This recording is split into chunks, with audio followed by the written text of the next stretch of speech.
Welcome back to the Oscar Project Podcast, the show where I discuss Oscar-nominated films year by year. I am your host, Jonathan Eaterberg, and today I'm bringing you an interview with Allison Moy Hayhurst and Mike Hayhurst, producer and director of the film And Through the Portal We Go. Before I jump into the interview, please be sure to subscribe to the show in your podcast player so you can get all the newest episodes as soon as they are released. If you like the interview and want to hear more, please consider leaving a rating and review in Apple Podcasts or Spotify. Mike Hayhurst is an award-winning director and producer originally from the UK who co-founded Evening Square Productions in 2016.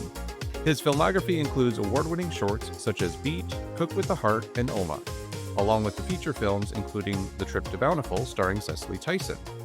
Allison Moy Hayhurst is an award-winning Chinese-American writer and producer. She was born and raised in Alabama and moved to New York after completing the professional training company apprenticeship at Actors Theater of Louisville. She has produced all of Evening Square Productions' films and is working on upcoming projects, including a web series called Forked and developing Cook with the Heart into a feature film. They joined me on the podcast to talk about their film, And Through the Portal We Go, a genre-bending exploration of faith, friendship, and the search for belonging. Allison and Mike, welcome to the show. Hi, great to be here. Thanks for having us. So I always love time loop films like yours, but this one was definitely a little bit new for me. Where did the idea for this story come from, and were you at all inspired by any other time loop films that you've seen before? Yes, kind of. I mean, this was really the kind of culmination of a lot of things that have been kind of swimming around in my head for quite some time. And it was our first feature film, and really looking for a way to kind of take a big swing. Find something a little conceptual, kind of open up the world a little more. So, working with a small cast, but also, how do we aim a little bigger, I guess. And yeah, so I mean, I did a lot of research into, first features, there were some time loop films actually. Went down a kind of rabbit hole of, obviously Groundhog Day is the kind of the benchmark for all this, but more recently Palm Springs was, I think that had come out kind of quite recently. Happy Death Day. I don't know if you ever saw that one, but that was a nice kind of twist on the format. And then also the Map of Tiny Perfect Things, which adaptation of a book and just a wonderful kind of teen rom-com-y kind of YA kind of approach to it. And I think kind of through that, just finding what were those, those tropes, those kind of touch points for those films, and kind of how what do you expect if you knew you're going into a time loop film? What do you expect to see? And so we kind of thread some things through our film as we were kind of developing that script. And sort of through the lens of the cult that we had developed and devised as the sort of central piece of the film. Yes, lots of cult references as well. Lots of cult research as well. Yeah, and you mentioned the cult, and obviously I think one of the big things about that is the costumes. All of the characters wear similar costumes, different variations on the same basic color pattern. What was the idea, the thought process behind those costumes when you're putting the film together? Yeah, so I think a lot of that is really attributed to our amazing production designer, Marcy Mars. So a lot of the look within the film was definitely pulled from a lot of the cult research that we have done. So sort of having a similar color palette was very much tied to sort of the Rajneeshi. Matching shoes were a nod to like Heaven's Gate. And the rabbit hole of documentaries we went down in the pandemic with learning about all the different types of cults in the world. And I think, sort of all the way from sort of big C cults to sort of lowercase c cults of, what are the things that I think probably indie filmmaking is probably a lowercase c cult. Yeah, they feel a little cultish without necessarily, fulfilling all of the criteria. So, Disney adults maybe, Taylor Swift fans maybe, I don't know. But yeah, these things are, again, just kind of found their way into the script and the performances and things that we just kind of kept top of mind. And yeah, I as think we just made a way to visually tie all of them together as part of this cult, but knowing that the color palette was really the thing that they had in common outside of, and each of their looks were quite unique though in terms of how they styled themselves. And that was all Marcy's doing. Sounds like your guys' search history might be a little bit crazy out there. I am a little worried. I think whenever you start, researching a new film, a new project, is like, well, I kind of want to know about this, but Google now going to serve me? Right. What are they gonna serve you, and what might the FBI watch lists do to you? Where's my own now? Well, getting back to the film, obviously with a time loop, you have some scenes that are kind of repeated over and over again. The example that I came back to was that avocado toast scene that we see fairly near the beginning. How hard was the continuity for those? Was it all shot in one day? How did you go about keeping all of that straight? So yeah, we didn't shoot the film chronologically as it landed in the edit. So every setup that we had, so like for the avocado toast scene, yeah, we had that one setup, and each of our actors basically had to run through the entire length of the film. So anytime that scene would come back, so we would sort of start with loop one, and then okay, next take. This is sort of deja vu, like have we done this before? Take three is like we're getting frustrated. And so Mike was amazing at keeping all of our actors knowing which loop we were on or which day we were shooting, but also a testament to our amazing cast of Joseph, Sarah, and Taylor for being able to keep track and keep all of those reactions able to be edited together. But Mike did tackle the edit on that. Yeah, that was it wasn't the initial plan, but I think because just because I had been on set and kind of kept the story so kind of clear in my head, as we were shooting, I it was a giant jigsaw puzzle and I could see like, okay, well that didn't quite work for loop 3, but I could drop that into loop 7 because they're in the same wardrobe, it's the same costume, so the footage became very kind of versatile. Although I did have to keep reminding Mike while he was in the edit that he hadn't seen any of the actors recently, even though he was staring at their faces in the same outfits for 8 hours a day. Yeah, I was in my own time loop by the end of this thing, Yeah. but yeah, it gave us a lot of kind of flexibility on set for continuity because we're a very small crew, very small cast, so we'd kind of written in a few little things like, oh well, if that has kind of moved or if that mug is on the other side of the screen that time, well, with things kind of going weird in this world, it kind of works out and could kind of make sense. So we gave ourselves a little kind of safety net for some other wider continuity things. Yeah, and I really like the montage in the middle of the film. It was one of my favorite parts where they're kind of trying to go and get things just right, and something inevitably keeps going wrong. How much of that was actually scripted and how much was just kind of bloopers or improvisation that you were able to work with throughout that sequence? Yeah, it's a bit of a mix, really. As Allison said, we shot kind of shot by shot. So we got to that sequence and we would just call it kind of montage of fails. And there were a couple that were scripted, and then the actors kind of improvised and kind of devised some stuff. And then quite early on when we were filming, if anyone did kind of, just fumble a line or, walk into a wall or something, very quickly we realized, oh, actually, we could use that footage. We could just put that into that big montage sequence. So there are some actual bloopers, some actual outtakes. I think Sarah at one point drops some The toaster shingle. drops the avocado toast. And that's a real outtake. But we just put it in the film, and so we kind of developed that language of if anything goes wrong, if you make a mistake, just say portal and walk off screen, walk off camera as if you're going back to kind of loop back to the beginning. And so yeah, we have weirdly not that many bloopers. They were almost too good, but it's a nice mix, and yeah, a really nice sequence to cut. And Judith did a great job kind of with the score of that, just to kind of give it that kind of driving momentum, and also kind of the stakes were also increasing through that sequence. It was really fun to work on. Yeah, and another sequence that I really liked a little bit further on in the film is the campfire sequence. To me, it felt very intimate with the three characters in a way the rest of the film hadn't up to that point. The rest of the film had kind of been a little bit lighter and more fun. Talk about shooting that scene where they start to open up with each other and give that little bit more of a somber tone. Yeah, I really appreciate that because that was a kind of a central kind of point to the film, I think. And we kind of drop you into the world of these characters at the top of this thing. We don't really tell you much. We don't explain the cult. We don't explain who they are really or where they've come from. But I did want to kind of reveal a lot of their kind of history, their backstory. And so we talked for a long time leading up to shooting about that scene, about these characters, because our three actors kind of devised, a lot of this dialogue, kind of improvised a lot of this dialogue on set. And so that scene, it was the end of a day. was very kind of specific about, we're going to sit in this scene for quite a while. We're going to roll two cameras. And this is your chance. We kind of structured it so, Craig will kick us off, and then he'll kind of ask a question of Casey, and then she'll kind of share a story.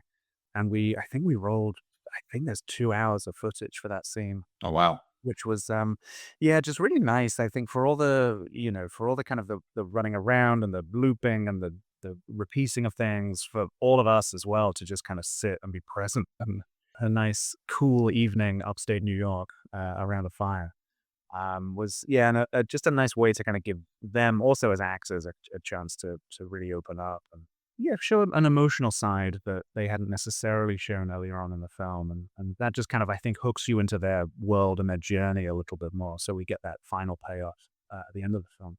Yeah, and from the producerial side, also big shout out for that sequence to our VFX team for helping us keep the fire consistent for the over 2 hours of filming. We did build a gorgeous fire. Our PA Joanna built a beautiful fire at the start of that sequence, but then by the end of 2 hours, the consistency we needed to fake a little bit in the edit. That's cool. I like that little insight there. So one of the lines that characters use throughout the film was "to speak my truth." I think they use it a couple times in that campfire scene as they're kind of letting things out.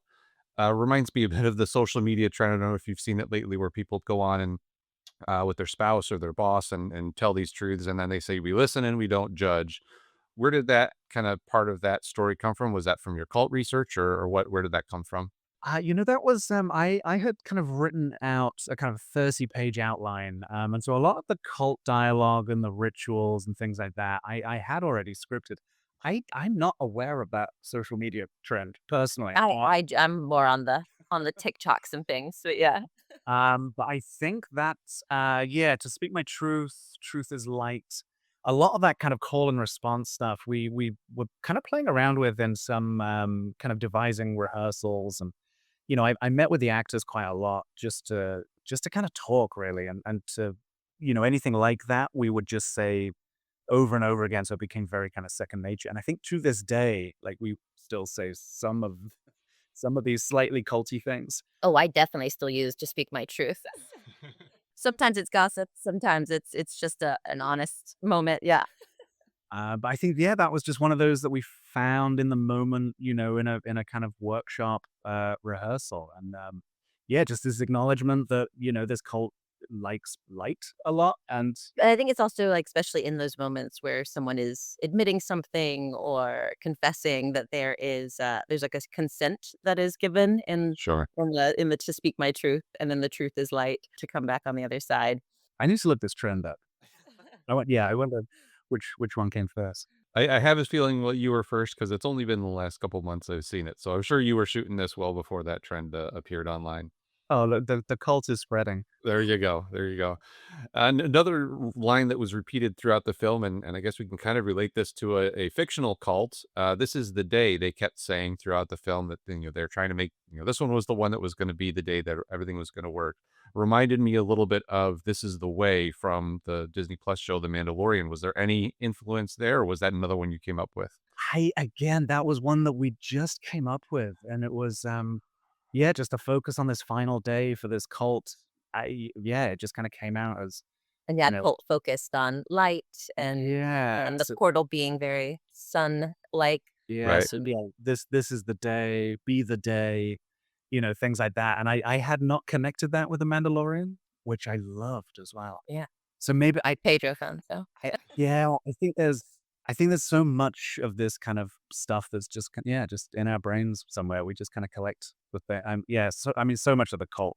also Uh, Star Wars fandom, maybe Star Wars fandom could be cult adjacent, I don't know. little cultish. Definitely. I'll go with that. But no, I love that you make that connection. And yeah, I think there's lots of things in the film that people kind of connect. They're connecting dots. They're kind of relating to in different ways. And I love hearing that. And one other question, kind of on a sound related topic. One of the portal scenes towards I think, second half of the film, did I hear a Wilhelm scream in there somewhere?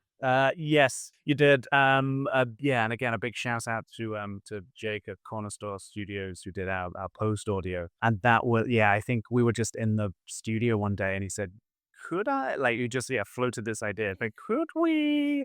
I'd love to get a Wilhelm scream in there somewhere. Could this be the point to do it? And yeah, I mean, I think it just works in that moment. It's a Sure. nice little kind of inside wink to filmmaking and, the legacy there. And, Yeah, Jake and his team were amazing to work with. I think you also hear it's like his body hitting the floor when Mikey passes out in one scene. He was super dedicated. That's awesome. Yeah, I always, whenever I hear one of those, I have to kind of note it down because it's a little inside baseball, if you know kind of thing. yes, yeah, I love it. Well, I have a couple of questions not specifically related to the film, but before I move on, is there anything else you want to touch on about and through the portal we go? I think just coming up, you can catch the film next at the Fisheye Film Festival on May 2nd in High Wycombe in the UK. Or if you're listening to this after May 2nd, you can just keep an eye on our socials at Evening Squire and at and through the portal we go to keep up to date on when we're next having a screening. Well, this might be the hardest question I ask, but if you had to pick your top three films of all time, what would they be? You can kick us off. Well, I think this actually we've been talking about a lot of our top films lately because we were recently at the Phoenix Film Festival, and one of the programmers there is very much into like having your handshake five. It's like, so sort of Mike and I have been talking lately about what are the sort of today what are my top five films. I think the one I keep coming back to is the '92 version of Noises Off with the amazing cast. I'm a theater kid at heart, so I think I love a play turned film and just really think comedically that film is just delightful. Carol Burnett and Sardines, it's everything. And then I guess I'm gonna just pick two other films. Also, being a theater kid at heart, I guess Waiting for Guffman. We're working on developing a mockumentary feature film coming up next, and so love Christopher Guest, love all of his films. But I think Waiting for Guffman definitely has a sweet place in my heart. It's the day of the show, y'all. And then more recently, I guess I would have to go with Everything Everywhere All at Once. Just fantastical, wonderful, multiverse madness. Love it. Yeah, again, like top three is I think always slightly in flux. I mean, I guess an early film for me, With Nail and I, Richard E. Grant, Bruce Robinson's, I think, first feature for him. And yeah, I mean, I remember back at school, someone gave me I think on VHS, was like, hey, you look a bit like Richard E. Grant. You should watch this film.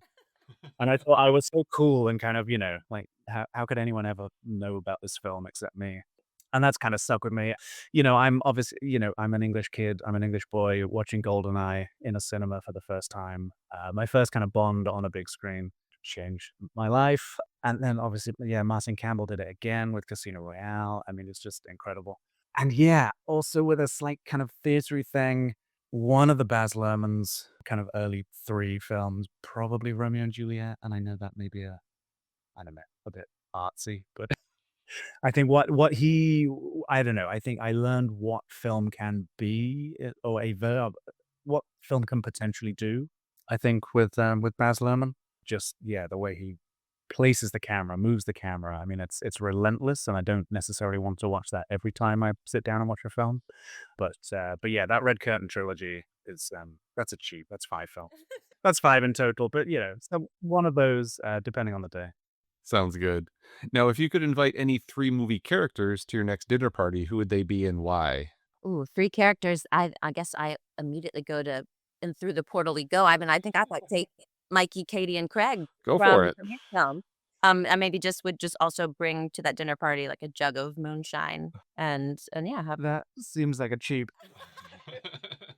I went. I was thinking, so Nathan Lane in The Birdcage. I think Albert is that character there. I think it's a wonderful performance, and I think there'd be some great entertainment with him. I said Q from one of the Bond films, maybe, and I don't know. which I one? mean, Desmond Llewellyn is the classic, and I go, yeah, I think I go, yeah, that one from maybe Tomorrow Never Dies. I think some of the gadgets are fun, and he's just kind of cantankerous enough, but still warm enough. I think that could be interesting. And then maybe I've been thinking too much about Bond now, but Judi Dench, I'd love to sit down with. Oh, maybe Mrs. Brown, maybe Queen Victoria. I think that again, just a one. I don't know. I think the combination of those three could be interesting. Yeah. We'll bring those three and the three from Through the Portal and see what happens. and see if it keeps happening. So, Exactly. And do you have any books that you could recommend that you've read recently? They could be fiction or nonfiction and don't have to be related to movies. yeah, a book that's has kind of stuck with me. Brian Grazer released a book called A Curious Mind, and he has these things he calls curiosity conversations, where he just kind of meets people in industries that he doesn't work in, that he doesn't know, and just kind of has a conversation, like a little half hour or hour long coffee, and just kind of approaches people in with a curious mindset. Like I don't understand about your job or your upbringing or something. And it's been a really interesting kind of thing to kind of keep in mind for me as, as I do this more and more, how, not getting stuck in your ways, not getting kind of stuck with kind of one way of thinking. It's, yeah, really, really interesting stuff in there. And the other one was starting to research our next feature film. Allison mentioned this mockumentary. So it's a book called Tender as the Flesh by I think Augustina Bazterrica. I think she's Argentinian. I'm probably mispronouncing the name. But yeah, kind of a near future where a virus has wiped out all the animals in the world, and so people being people, we quickly pivot to kind of eating each other as a new source of food, Yeah, which is very dark. we've been reading some weird books, just because, yeah, this mockumentary film is about the 1.6% of millennials who've turned to ethical cannibalism as a sustainable food source, and focuses in on the woman who is haunted by the ghost of her latest meal, who just also happens to be a Michelin-starred chef, written by our amazing friend Dan Titmus. So I think I've also been reading A Certain Hunger by Chelsea Summers. So we've been reading some cannibal and cannibal adjacent books. So would recommend if you're interested in in joining us on our next feature film. Otherwise, I think I generally stick to more vampire witch novels. And who else from the world of film should I have on the podcast as a guest? Yeah, I think you mentioned previously that we've been producers on the web series Forked. So Sarah Gurka, who plays Katie in And Through the Portal We Go, is the writer, creator, star, producer, all the hats that she can wear on the web series, which is sort of deals with sobriety and untangling purity culture, being raised in the Bible Belt while also having a day job of narrating dragon erotica, and is a funny, heartfelt, wonderful web series that is having their world premiere in New York City this weekend, and as part of CineFest. And she's Mhm. just done so much work in making that web series come to life. I would highly recommend Yeah, talking with her. very, very good. And yes, the other person I thought, a guy called John DiLeo, who we met at the Black Bear Film Festival in Milford, Pennsylvania. He curates a film series up there as well, and he's written a fantastic book.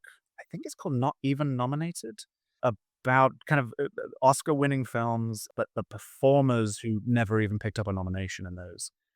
Yeah, not even nominated, 40 overlooked co-stars of Oscar-winning performances. So, the actor who wins the Oscar, who gets all the credit for it. The co-star who, was on screen, delivered an incredible performance, but didn't even get nominated. His film knowledge is incredible. And I know as you work through the Oscar-nominated films, maybe could be a little overlap there. Sounds like it's right up my alley. Really nice guy, loves film, great kind of advocate for indie filmmakers as well. So yeah, I'd recommend him. Excellent. And lastly, before we wrap up, you've mentioned a couple of other projects and also some of the social media, but just remind everybody what you're working on and also where they can follow you to keep tabs on that work. Yeah, so we've got two features kind of in development now. One, Cook with the Heart, which is the cannibal dark comedy mockumentary, the horror film there, and another feature called Turns Out It's the Apocalypse, we think, which is kind of an odd couple buddy comedy about two women who are stuck in a bunker during what they think may be the apocalypse, and when they emerge back into the real world, everyone has disappeared. And so they're trying to figure out what's happened and how to survive. So yeah, and you can follow us at Evening Squire as our production company. And for the feature film Through the Portal We Go, we're just at And Through the Portal We Go. Wonderful. Well, thank you both so much for the time today. Really appreciated you sharing your film with me and getting to hear some of the stories about what went into making it. So thank you. Thank you again to my guests today, Allison Moy Hayhurst and Mike Hayhurst. Their film, And Through the Portal We Go, has been playing at film festivals over the winter and is a fresh take on the time loop genre. The Oscar Project podcast is written and produced by me, Jonathan Eaterberg, with editing assistance from Joshua Eaterberg. If you want more movie coverage, check out the Oscar Project online at theoscarproject.substack.com. I'll be back next Friday with Matthew Brady to discuss the 1928 film White Shadows in the South Seas, and next Tuesday I'll have another interview with someone from the world of film. Until then, I hope to see you at the movies.